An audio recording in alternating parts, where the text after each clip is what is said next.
au début, n'est-ce pas? Dans la nuit du 29 au 30 septembre, l'armée israélienne attaque l'Égypte. Donc, qu'est-ce que le texte dit? Il parle de la question palestinienne. C'est bon? Troisième, l'échec de la République quoi? Arabe unie et le premier réveil du régime nassérien. N'est-ce pas? Il en ouvre d'autres. Nasser succombe dans une crise cardiaque. Là, on parle de sa vie. Maintenant, on a pris paragraphe 2 pour qu'on ait donné de sortie de contexte. N'est-ce pas? Donc ici, le contexte, on l'a dit, on peut parler du soutien de Nasser dans la décolonisation. Donc, l'élément dit ici. Maintenant, est-ce qu'on a le droit de dire les événements du texte? Est-ce que vous avez dit? Non. Parce qu'ici, paragraphe 2, on dira quoi? Que les événements du paragraphe tel s'inscrivent dans le contexte général de la décolonisation. Parce que tout l'ensemble des textes qu'on parle ici, c'est l'action de Nasser dans cette période-là. C'est bon? Et on peut dire tout simplement processus par lequel de reconquête de l'indépendance. On dira quoi? Dans son soutien, bien dans sa lutte, dans son engagement, n'est-ce pas, contre ce qu'on appelle quoi? La décolonisation. Ok? Nasser a apporté son soutien au FLN durant la guerre d'Algérie. Bien, Nasser s'est engagé, n'est-ce pas, qui est l'un des initiateurs même de la conférence de Bandung, pour tout simplement critiquer la colonisation sous toutes ses formes. Donc là, tout tourne autour de qui? Nasser, on doit l'inclure dans le contexte, pour montrer quoi? Son engagement dans le soutien pour la lutte anticoloniale. C'est bon? Maintenant, la troisième question, c'est quoi? Analyser les fondements. Fondements. C'est quoi fondement? On en a parlé tout de suite. Les fondements? Très bien. Analyser les fondements de l'intervention israélo-anglo-française. Et puis comparer et justifier la réaction. Et comparer et justifier la réaction des deux grands dans le conflit. C'est compliqué. Je vous assure que le bac, des fois, nous on voit les sujets, même nous-mêmes les professeurs, on se dit, est-ce que c'est une bonne indiquée? Je ne sais pas si vous comprenez ce que je veux dire.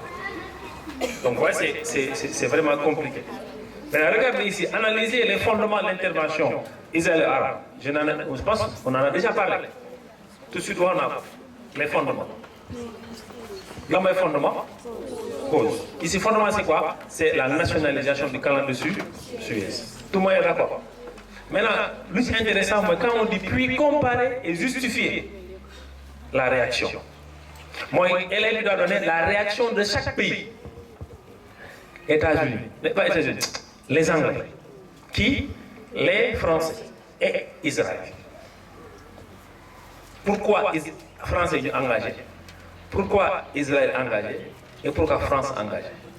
J'ai dit ici, la France n'a pas justifié son engagement. C'est d'abord un engagement qui a objectif purement économique. Parce qu'il ne veut pas perdre le canal de Suez parce que c'est l'argent qui entre. Deuxième moyen de justification, tout simplement, la France veut régler ses comptes avec qui? Avec l'Égypte. Parce que c'est Nasser qui a soutenu qui? Le FLN, financièrement et militairement. Donc le moyen de justifier réaction qui? Ou France. Anglais, la réaction c'est purement économique. Israël, la réaction c'est purement stratégique et même militaire. Donc ils veulent tout simplement entrer, c'est pour préserver la sécurité. Et donc vous voyez, dans le cours, quand on fait le cours, le prof parle de réaction. On vient, on dit Israël, j'aime ce. Donc vous voyez, c'est compliqué pour les élèves. Troisième lien, à l'aide du passage souligné, analyser l'évolution de la position égyptienne dans les relations israéliennes. Est-ce que vous avez une position? On n'en a pas fait en classe.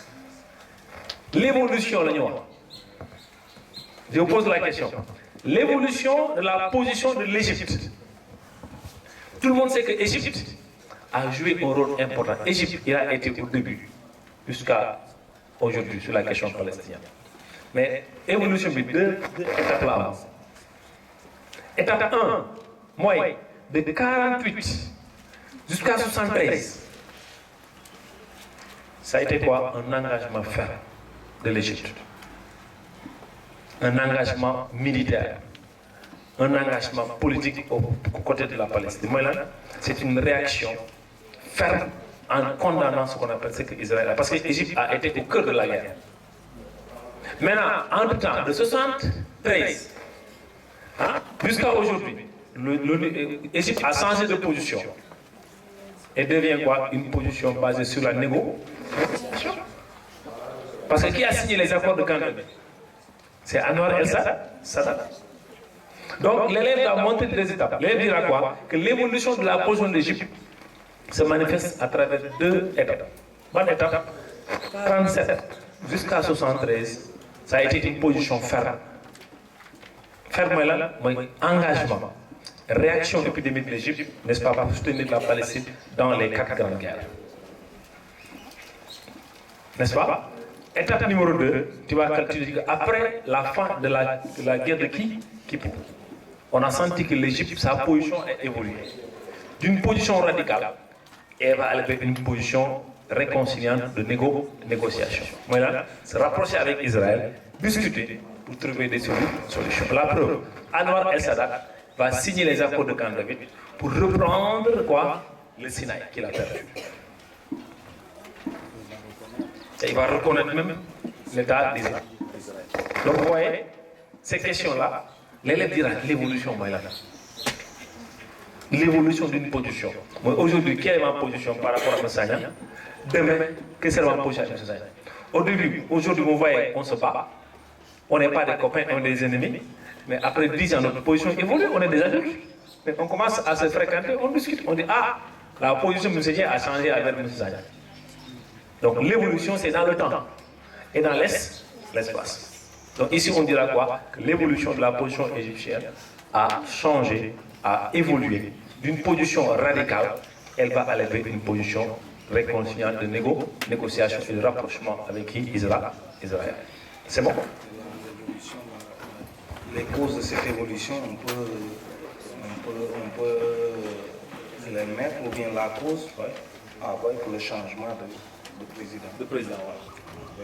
Donc c'est surtout Nasser qui était chaud, Anwar el-Sadat est plus souple que Nasser. Voilà. Il a compris que ce n'est pas la guerre qui va régler le problème, c'est surtout la négociation. Parce que 4 grandes guerres, on perd 4 guerres et l'Égypte veut récupérer ses territoires, il sait que ce n'est pas militairement, c'est pas la négociation.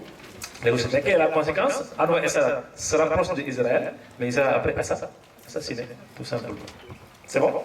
Donc il nous reste une épreuve, c'est celle de 2000 combien? 20.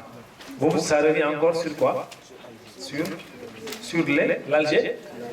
Dégagez le contexte historique des événements relatés dans le texte en présentant le général de Gaulle à travers 2 faits marquants et les conditions de son retour au pouvoir comme président de la République de quoi? La 4e République. C'est 2020. C'est 7 points, cette question. 7 points. Présenter de Gaulle à travers 2 faits marquants. Est-ce qu'ici on a dit nationalité, etc. On ne l'a pas précisé. Beaucoup de fois, quelqu'un doit sanctionner. Beaucoup de fois aussi, c'est pas grave. Parce qu'on dit présenter à travers. Vous à travers, moi, il est présenté, mais insister sur lui. C'est bon? Donc ici, maintenant, 2 faits. Donnez-moi 2 faits marquants de De Gaulle. On dira De Gaulle, nationalité, c'est un Français. N'est-ce pas? Maintenant, ici, on a dit 4e République. Est-ce qu'on a sa fonction? On a dit 2 faits marquants et les conditions de son retour. Là, le retour. Il est revenu quand? De Gaulle. Hein? On a vu ça dans 2 leçons. La décolonisation au Sénégal et la décolonisation en Algérie. Pourquoi De Gaulle est revenu au pouvoir? Il est revenu quand? En 58. Pour faire quoi? Pour? Non, pour l'Algérie d'abord. Là, tu es dans la décolonisation en Afrique noire. Quelle est la cause du retour de De Gaulle? C'est parce que tout simplement, de 54, début de la guerre, jusqu'à 58, tous les gouvernements qui sont passés dans la 88 étaient incapables de résoudre la guerre en Algérie. C'est dans ce contexte, le texte l'a dit, le général Salam n'est-ce pas, c'est Salah, se laisse entraîner à crier vive de Gaulle. Salah a dit vive de Gaulle, c'est un soldat. Salah a constaté, mais de 1954 à 1958, il a l'impression que les politiciens n'ont pas les moyens pour régler le problème. Ils ont dit, comme De Gaulle est un ancien général, lui, il peut trouver la solution. Et quand il a scandé le nom vive de Gaulle, qu'est-ce qu'on a dit? Aussitôt, l'intéressé, c'est que De Gaulle, c'est le texte qui dit ça, hein, se déclare prêt à assumer les pouvoirs de la République. De Gaulle a dit, comme vous voulez, j'accepte. Mais De Gaulle revient en 58. Pourquoi un général prononce le nom de Gaulle? Parce qu'il pense que De Gaulle va utiliser la méthode violente. Moi, il a des bombes d'Algérie pour le dire. Parce que n'oubliez pas que les soldats et les politiciens ne sont jamais des ennemis. Parce que le politicien veut négocier, le soldat va aller à la guerre. De Gaulle arrive, qu'est-ce qui va se passer? On pense que De Gaulle va régler le problème par la voie militaire. Maintenant, est-ce que De Gaulle va utiliser la voie militaire? Non. De Gaulle arrive au pouvoir. D'après vous, qu'est-ce qui va pousser De Gaulle à changer de position? C'est son voyage en Algérie. Très bien, en Algérie. Mais ce n'est pas ça seulement. Il y avait le contexte international, marqué par quoi? L'isolement de la France sur le plan international. Tout le monde critique la France. Parce que la France a commis des bavures, des exactions en Algérie. De tuer les Algériens arbitrairement, parce qu'ils ne sont pas contents. Et donc cela va pousser la communauté internationale et même l'ONU à sanctionner les actions de l'Algérie. Donc Algérie, sur le plan international, isolée, leur position, n'est-ce pas, commence à affaiblir sur le plan diplomatique. De Gaulle vient, il trouve ces situations, mais il part en Algérie. Il constate qu'en Algérie, ce qu'il a vu en Algérie, ce n'est pas une bonne nouvelle. Moi, s'il continue, s'il veut aller vers la violence, les Algériens sont prêts depuis longtemps. Gagner le coup de guerre, on est prêt. Et en ce moment-là, la guerre avait déjà commencé. Et quand De Gaulle est venu, il a constaté ce fait, il a dit, je vais adopter la solution négociée. Moi, la paix des braves. Moi, négocier. Et FLL a dit, négocier d'accord, mais il n'y aura pas de cessez-le-feu. On va négocier, on va continuer à tirer. Parce que si on arrête, on négocie, s'il n'y a pas de négociation, on va reprendre encore. Peut-être la guérilla algérienne, ils seront un peu fatigués, voilà, ils seront démotivés. Non, démobilisés, on va continuer. Donc, De Gaulle arrive, dans quel contexte? Ici, pour ne pas toucher les questions qui restent, dans un contexte de guerre d'Algérie, où les gouvernements étaient incapables de résoudre la question algérienne. Dans la présentation du De Gaulle, sa fonction, deux événements. Ici, deux événements. Donnez-moi deux événements de De Gaulle. Bon, son retour, c'est un événement. Un autre événement différent de son retour. On peut parler de la conférence de Brazza. N'est-ce pas? Un autre événement de De Gaulle.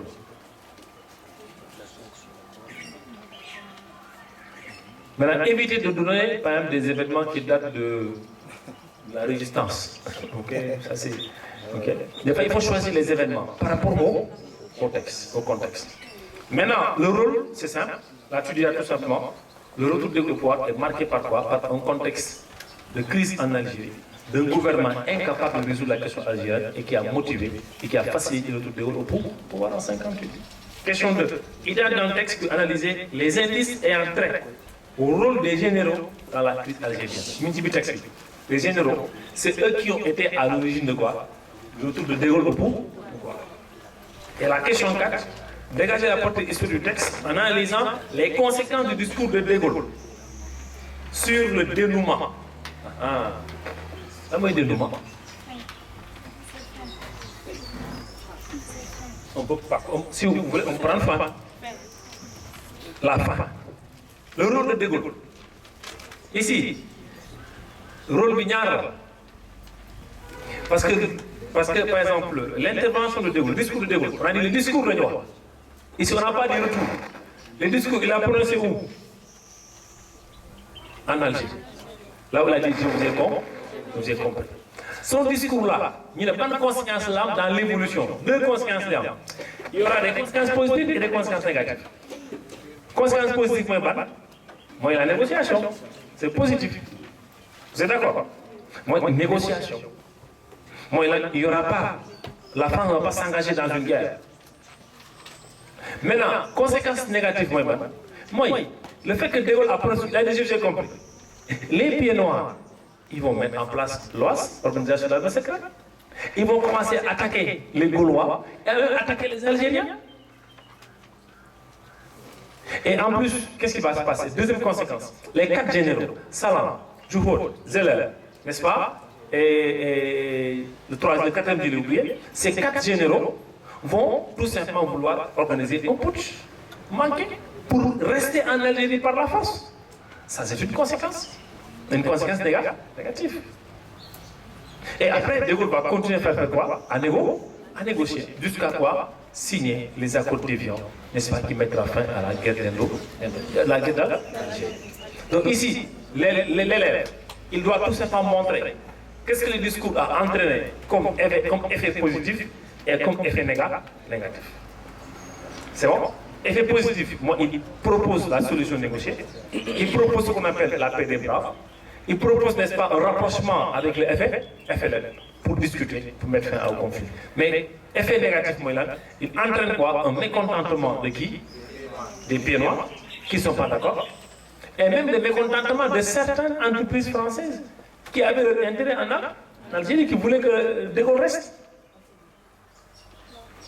Et plus tard, les 4 généraux vont essayer de faire un putsch manqué. Tout ça, ça découle de quoi? Du discours de De Gaulle. Donc, c'est ce qu'on avait à partager. Je pense qu'en moins de 2 heures de temps, on a fait 4 épreuves de baccalauréat. Maintenant, il y avait un qui restait. Moi, l'ONU, c'est bon? Voilà. Oui, la question sur l'ONU. Et là, on a demandé de faire quoi? De présenter l'ONU et de donner la définition. La définition de quoi? Conseil de sécurité. Avec Conseil de sécurité. Après, il y a une résolution. La même résolution. Après, il y a un veto. Le veto.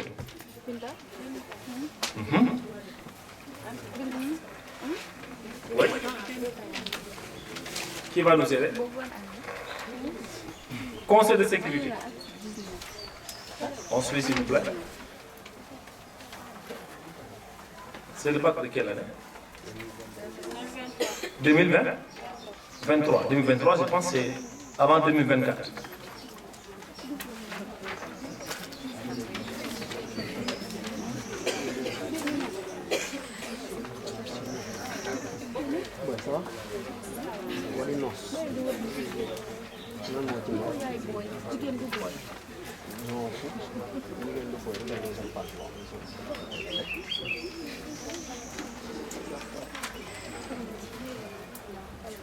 Tu vas nous lire la première question, s'il vous plaît. Nous, on n'a pas la question. Présentez. Vous avez ça? Non, tu l'as. Donc, ça a un petit peu revenu sur la consigne. Voilà. Sur la consigne, on a dit présente l'Organisation internationale dont parle le texte en indiquant 2 événements datés entre 1941 et 1945 qui ont accéléré sa mise sur pied, où il explique les mots ou groupes de mots soulignés liés à son fonctionnement. Oui, maintenant, pour les mots, je crois que c'est là où nous en étions. Vas-y. Si vous voulez, vous pouvez prendre note hein, si la définition. Allez-y, prenez conseil de sécurité. Conseil de sécurité. Donc, conseil de sécurité, c'est quoi? C'est un organe exécutif. Allez-y. Okay. Oui, le Conseil de sécurité, c'est un organe exécutif de l'ONU composé de 15 membres, dont 5 permanents. Ça, ils l'ont dans le coup. La répétition est pédagogique. D'accord. La répétition est pédagogique. Organe exécutif de l'ONU composé de 15 membres, dont 5 permanents. de 15 membres, dont 5 permanents, virgule, chargés de gérer les conflits entre les États. Chargés de gérer les conflits entre les États. Ça, on l'a déjà vu. C'est bon? Les conflits. Les conflits, de gérer les conflits. S'il y a un problème, quelque part, c'est le Conseil de sécurité qui intervient pour trouver une solution. C'est bon? C'est pourquoi, généralement, quand il y a un conflit, comme c'est le cas actuellement entre l'Iran et Israël, donc on dit, certains disent que le Conseil de sécurité doit se réunir pour prendre une résolution. Donc ça nous permet de parler de résolution. Les résolutions, c'est quoi? Non, la définition de résolution.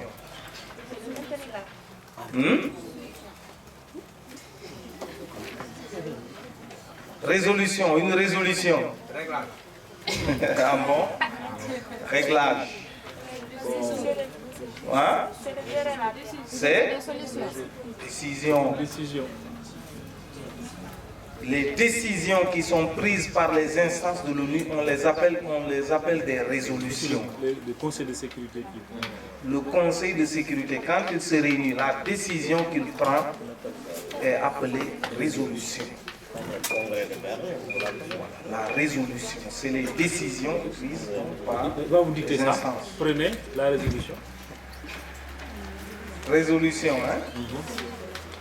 Décision prise par le Conseil de sécurité de l'ONU. Résolution. C'est pourquoi souvent, il faut être prudent, comme ce que vous avez dit quelque part. Vous êtes dans une salle en plein examen, vous demandez à celui qui vous surveille, qui ne connaît pas le contexte de résolution ici, vous lui demandez la définition, il va vous donner une autre définition différente de ça.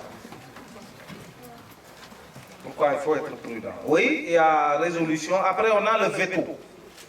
Le veto, c'est quoi? D'abord, qui a le veto? Qui a le droit de veto? Est-ce que c'est tout le monde? Non. Ce sont les 5 membres permanents. Les 5 membres permanents. Les 5 permanents, oui. si vous les oubliez, vous revenez sur qu'on appelle encore Berlin. Sur Allemagne. Les 4 pays qui ont des zones, c'est qui? États-Unis, France, Grande-Bretagne, US, vous augmentez la Chine. Le reste, ce n'est plus parler de Russie. Maintenant, on parle de Russie. Il n'y a que 5 membres permanents. C'est États-Unis, la Russie, la France, la Grande-Bretagne et la Chine. C'est quelle Chine? Il y a un problème. Avant, l'ONU est née en 45. 45, qui était président en Chine? Astafurlah, Mao. C'est pas Mao. C'est Chiang Kai. Donc la Chine a été membre du Conseil sous la présidence de Chiang Kai. Et ça va amener un problème. Le jour où Chiang Kai perd la guerre pour aller créer l'île Formose, il y a un problème. Est-ce que ce siège va suivre Chiang Kai? Est-ce que ce siège va rester? Si, il y a un problème. Le siège va suivre l'autre. C'est après que Taïwan, c'est après que. C'est dans ce contexte qu'il y a ce qu'on appelle durant la guerre de Corée. L'URSS va boycotter le Conseil. Ce qu'on appelle quoi? C'est la politique de la chaise vide. Il ne va pas assister parce qu'il protestait contre ça. Et la Chine va retrouver, n'est-ce pas, cette chaise, c'est après le retour de Mao, après ce qu'on appelle la guerre civile. C'est après qu'il va retourner, il va reprendre, n'est-ce pas, ce poste qu'il avait. Avant, il y avait un conflit, n'est-ce pas? Est-ce que c'est l'autre? Est-ce que c'est l'autre? Le matin, on parle de la Chine-Taïwan et la Chine continentale. Donc les deux, on l'appelle Chine. De la République populaire. La République populaire chinoise. Voilà. Donc c'est ça. Il faut Donc c'est bon? préciser à ce niveau-là. Oui, le droit de veto, oui. Le droit de veto, c'est quoi? Oui.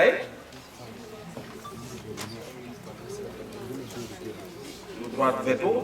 D'ailleurs, généralement, même dans le langage courant, on a l'habitude de l'entendre dire quelqu'un, je vais mettre mon veto. Oui. C'est celui